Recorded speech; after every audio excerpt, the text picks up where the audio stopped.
प्रिय भाई बहनों, आज हम आपको भिक्षुओं के वर्षावास के बारे में कुछ जानकारी देंगे।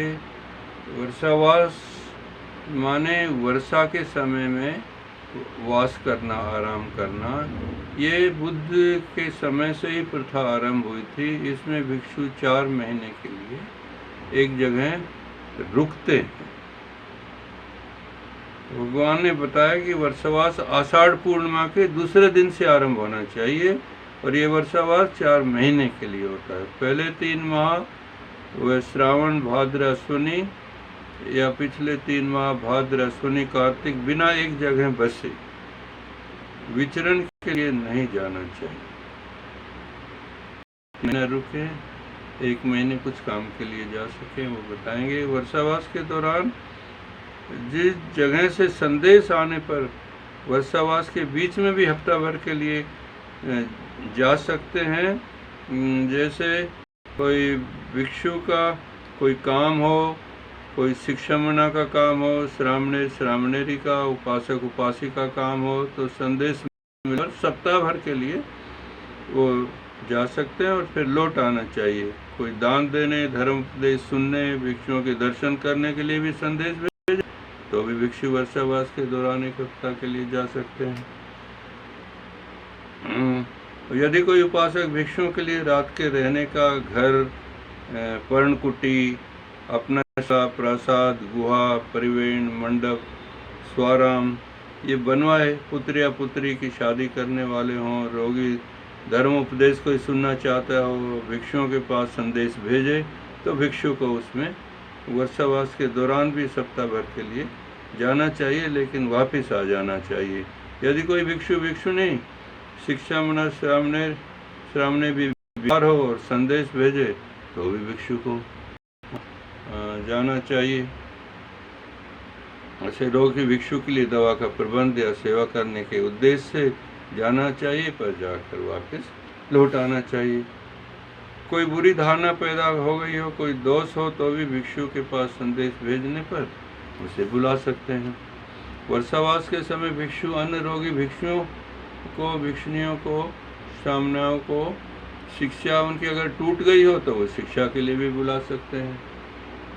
उन्हें आचार संहिता सिखाते हैं। उपसंपदा ग्रहण करना चाहते हो तो उपसंपदा भी देते हैं। भिक्षुओं के परिवार के सदस्य बीमार हो जाएं तो वो उनकी सेवा के लिए भी इस समय में जा सकते हैं। कोई माता पिता रोगी हो गया हो, संदेश भेजे तो या दवाई का प्रबंध करने का उद्देश्य से भी वो घर जा सकते हैं। भिक्षु का भाई बीमार हो जाए, नौकर बीमार हो जाए, भिक्षु सेवा के लिए जाता है। इस परिस्थिति में वर्षावास का स्थान छोड़ने का विधान भगवान ने बताया था।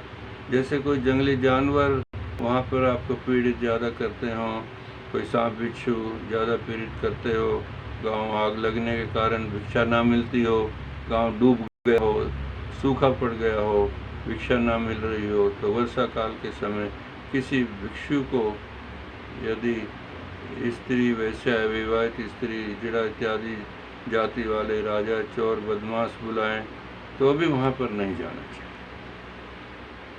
इस प्रकार एक भिक्षु उचित स्थान का चुनाव कर 4 महीने एक स्थान पर रहता है। वह वर्षा ये काल में पैदा होने वाली छोटे छोटे प्राणियों को वो या कम से कम वर्षा के समय में कीटाणु सड़कों पर, रास्तों पे आ जाते हैं तो वह नहीं चलता, एक जगह रहता है, तो वो पैरों के नीचे आने वाले कीटाणुओं से होने वाले पाप कर्म से भी बच जाता है। साधना में पूरा समय लगा पाता है, समाधि को अपनी पुष्ट करता है, प्रज्ञा को पुष्ट करता है और समाज को अपना ज्ञान बांटने के लिए पूरा पुण्य कमाता है। वर्षावास की समाप्ति पर उपासकों को धर्म उपदेश देते हैं, प्रज्ञाशील समाधि में पुष्ट होने के लिए उपासकों को प्रोत्साहित करते हैं। त्रिशरण और पंचशील का पाठ किया जाता है।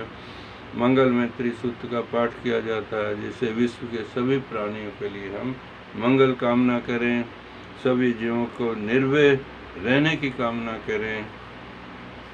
और बड़ा उपासकों को एक फायदा हो जाता है इसमें कि उन्हें उपासकों को पुण्य दान करने का एक मौका मिलता है, पुण्य कमाने का, क्योंकि वो उस समय उपासक उनको भोजन दान देते हैं, चिवर दान देते हैं। रोज़मर्रा के काम में आने वाली वस्तुएं जैसे तौलिया, बाल्टी, साबुन, थैला, रेजर, ब्लेड, सुई, धागा, छाता, धर्म ग्रंथ आदि भेंट करते हैं तो उन्हें दान करने का अवसर मिलता है। इस प्रकार भिक्षुओं और उपासकों में वैचारिक एवं भौतिक वस्तुओं का आदान प्रदान होता है तथा भिक्षुओं को अपनी प्रज्ञाशील और समाधि पुष्ट करने का ये पूरा अवसर होता है। आपका मंगल हो, आपका भला हो, आप स्वस्थ रहें, सुखी रहें।